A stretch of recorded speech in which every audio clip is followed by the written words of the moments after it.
rupiah kita tambah baik. Dengan sinergi itu kebijakan moneter untuk pertumbuhan ekonomi juga akan lebih terbuka. Pun demikian di sistem pembayaran maupun makroprudensial. Lanjut.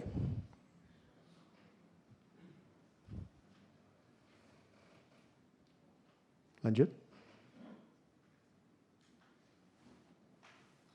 Oke. Ini saya waktunya udah minus 4 menit. Baik, saya rasa yang terakhir adalah keberlanjutan. Ini adalah target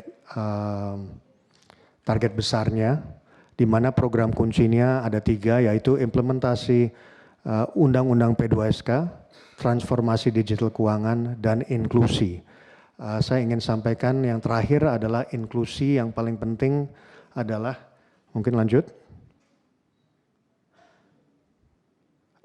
Inklusi dalam hal ini menurut saya kedepannya adalah bagaimana peran UMKM dapat terus ditingkatkan dan masyarakat luas maupun UMKM ini dapat diberi dukungan dari usaha-usaha baik itu dari pemerintah maupun otoritas keuangan lainnya.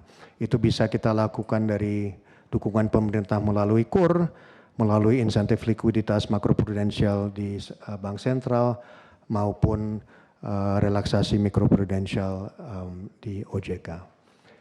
Baik, saya rasa itu yang saya ingin sampaikan, Pak Ketua. Maaf, saya 5 menit lebih dari jadwal. Saya kembalikan ke Pak Ketua.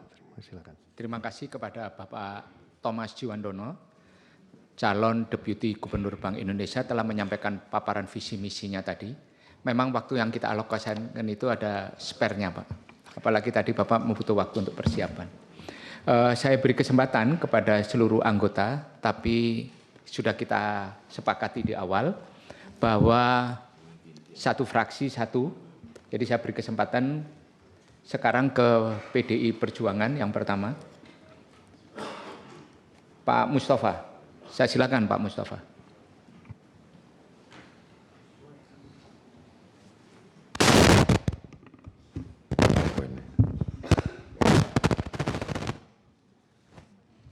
Assalamualaikum warahmatullahi wabarakatuh. Terima kasih pimpinan, rekan-rekan di Komisi 11, utamanya Pak Thomas A.M. Jiwandono yang saya hormati. Kalau melihat untuk judul paparannya ini luar biasa ini, Adaptive Angel dan Mengelola Kebijakan. Bicara tentang kebijakan, kalau saya melihat bahwa saat ini perekonomian Indonesia ini menghadapi tantangan yang sungguh sangat relatif berat ya, khususnya dalam mewujudkan pertumbuhan ekonomi yang berkualitas.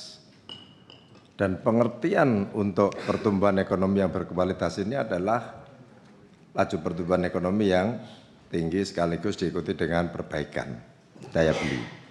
Faktanya daya beli masyarakat untuk pemerataan hasil pertumbuhan ekonomi yang berdasarkan data pertumbuhan ekonomi ini selama tahun 2023-2025 ini kan sekitar 5,05. Selain tidak terlalu tinggi oleh pertumbuhan komponen konsumsi rumah tangga, juga terbukti selama 3 tahun terakhir ini pertumbuhan konsumsi rumah tangga berada di bawah pertumbuhan ekonomi nasional. Yang menjadi pertanyaan saya Pak Thomas, bahwa karena ini bicara soal kebijakan apa yang mendorong pertumbuhan ekonomi, namun kalau kita lihat hasil pertumbuhan ekonomi yang diperoleh selama ini belum efektif kebijakan. Ini kira-kira yang akan datang ini kebijakan yang akan diambil oleh Pak Thomas. Saya yakin nanti kalau terpilih ini kan harus betul-betul melakukan sesuatu yang paling efektif. Ini kebijakan apa nanti yang akan dilakukan. Yang kedua, saya melihat bahwa tugas dan kewajiban Bank Indonesia ini tidak hanya menyangkut soal kebijakan moneter, tetapi juga menjalankan peran sebagai pengatur dan menciptakan sistem pembayaran yang efisien tentunya. Bagi masyarakat saat ini di dunia berkembang dengan sistem alat pembayaran yang beragam, yang diciptakan oleh swasta. Menariknya adalah meskipun pengembangan sistem pembayaran tersebut tidak memiliki otoritas atau kewenangan untuk menciptakan alat sistem pembayaran, namun masyarakat percaya dan menggunakan alat sistem pembayaran ini seperti contoh misalkan kripto, aset digital dan lain-lain. Nah, bagaimana melihat fenomena ini? Untuk respon apa yang hendak akan disikapi oleh Bank Indonesia. Jadi dua hal inilah Pak yang ingin saya sampaikan dan saya tanyakan. Mudah-mudahan nanti akan dapat jawaban secara jelas, lugas, sehingga kelak kemudian hari apa yang akan dilakukan oleh Pak Thomas ini benar-benar memberi nilai manfaat kepada publik dan masyarakat pada khususnya. Terima kasih, dua hal pokok itu pimpinan, terima kasih. Kurang lebihnya mohon maaf. Saya akhiri jurusan. Assalamualaikum warahmatullahi wabarakatuh. Waalaikumsalam warahmatullahi wabarakatuh. Terima kasih Pak Mustafa dari PDI Perjuangan. Saya beri kesempatan kepada Golkar, Pak Muhyiddin M. Said. Terima kasih Ketua, Pimpinan, rekan-rekan sekalian yang saya hormati, teristimewa Pak Thomas yang saya hormati. Assalamualaikum warahmatullahi wabarakatuh. Saya hanya ada dua pertanyaan Pak Thomas. Pertama, setelah saya baca riwayat hidup Bapak ini sangat luar biasa dan memang lagi mumpuni. Cuma ada sedikit yang masih belum saya sesuai dengan undang-undang. Bapak masih anggota bendahara Partai Gerindra. Apakah Bapak sudah mengundurkan diri? Atau nanti bagaimana? Itu satu Pak.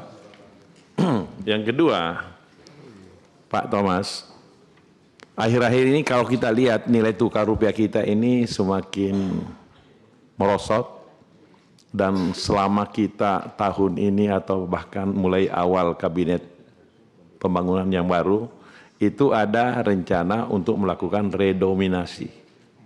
Kira-kira Bapak pandangannya bagaimana dengan nilai tukar kita ini? Apakah perlu secara dini kita lakukan dulu sosialisasi sehingga masyarakat kita tidak terpengaruh dengan hal tersebut. Nah, karena memang kalau kita mau lihat sekarang ini mungkin sudah saatnya. Redominasi kita pernah lakukan itu tahun 65.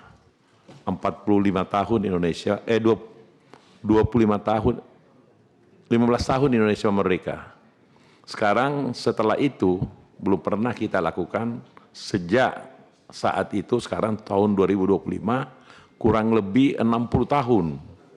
Kira-kira apakah masih wajar atau bagaimana? Bagaimana pandangan Bapak selaku salah satu calon Deputi Gubernur Bank Indonesia yang memang membidangi bidang ini, yang punya pandangan-pandangan yang begitu komprehensif nanti melihat situasi yang berkembang di negara kita ini. Saya kira itu pertanyaan saya Pak. Terima kasih. Assalamualaikum warahmatullahi wabarakatuh. Terima kasih kepada Pak Muhyiddin. Berikutnya dari Gerindra, siapa yang ditugaskan? Oh, Mbak Anissa. Saya persilakan Mbak Anissa.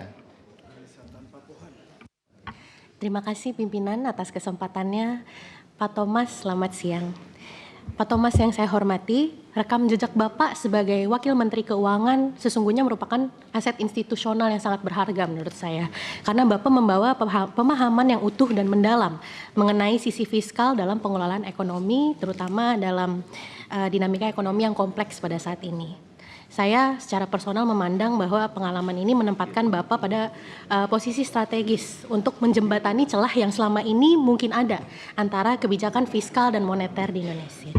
Dalam slide 22, Bapak menyatakan pentingnya pemberian likuiditas makroprudensial yang lebih terarah kepada sektor-sektor produktif dan UMKM.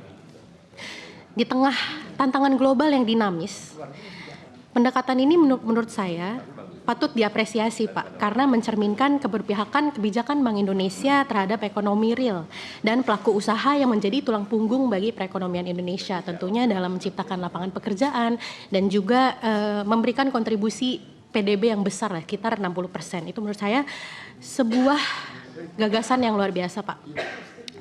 Namun kami benar-benar berharap bahwa komitmen ini tidak hanya berhenti pada pernyataan kebijakan, tetapi juga diwujudkan dalam desain instrumen makroprudensial yang semakin terukur, tepat sasaran, dan konsisten. Jelajahi cara baru mendapatkan informasi. Download Metro TV Extend sekarang.